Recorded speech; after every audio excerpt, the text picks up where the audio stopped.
IIM నుంచి professors ఒక research paper లో ఏం చెప్తున్నారంటే బెంగాల్లోని 2024 ఎలక్టోరల్ రోల్స్ లో దగ్గర దగ్గర 1 కోటి మంది ఫేక్ ఓటర్స్ ఉన్నారు అని చెప్తున్నారు. 1 కోటి మంది ఎక్సెస్ ఓటర్స్ అంటే that is very big number. దగ్గర దగ్గర 13.69% of the whole voting list అంటున్నారు. యాక్చువల్ లెజిటిమేట్ ఓటర్స్ వచ్చి 6.57 crore ఉంటే అఫీషియల్ ఓటర్స్ లిస్ట్ వచ్చేసి 7.61 crore ఉంది. అంటే చూడండి, 1,10,00,000 మంది ఎక్కువ మాటలు కాదు.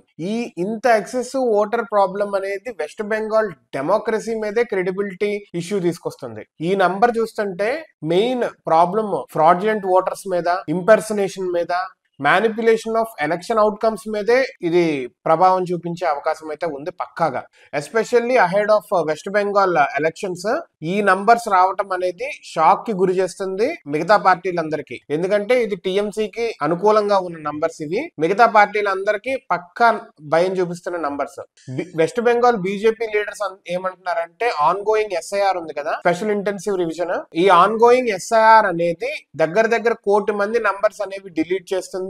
సో దట్ డెమోగ్రాఫిక్ రికార్డ్స్ అనేవి సరిచేస్తుంది. ఇల్లీగల్ అండ్ ఫేక్ ఓటర్స్ అందరినీ పీకి పడేయచ్చు ఈ ఎస్ఐఆర్ ద్వారా అని బీజేపీ లీడర్స్ క్లెయిమ్ చేస్తున్నారు. ఈ ఎస్ఐఆర్ ప్రాసెస్ లో డోర్ టు డోర్ వెరిఫికేషన్ అనేది ఉంటుంది. సో దట్ ఎలక్టోరల్ రోల్స్ ని డెత్ రికార్డ్స్ లింకింగ్ చేస్తారు. అంటే ఎవరెవరు పోయినోళ్ళు ఇంకా యాక్టివ్ ఉన్నాయి అనేది కూడా చెక్ చేయడానికి. అండ్ అవుట్డేటెడ్ ఇన్వాలిడ్ ఎంట్రీస్ ని తీసేస్తారు. ఇది 2002 నుంచి జరగలేదు వెస్ట్ బెంగాల్ లో.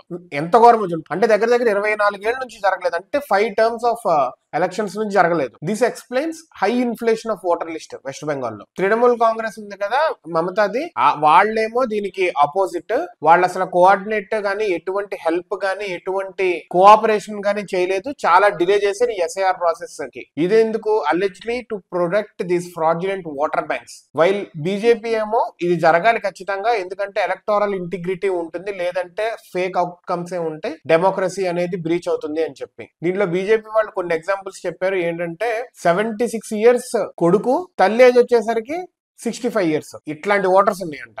This highlights urgent need of electoral vote revision. The west Bengal లో ఎస్ఐఆర్ ద్వారా ఇట్లాంటి ఫేక్ ఓట్స్ అన్ని 1,10,00,000 దాకా తీసేసి, అదే విధంగా ఇల్లీగల్ మైగ్రెంట్స్ ఎవరైతే ఉన్నారో వాళ్ళందరినీ పంపిస్తే filtered and correct west Bengalis ఉంటారో, వాళ్ళు ఏ గవర్నమెంట్ ని ఎన్నుకుంటారో అది కరెక్ట్ డెమోక్రటిక్ గవర్నమెంట్, లేదంటే ఫేక్ గవర్నమెంట్ వచ్చినట్టే.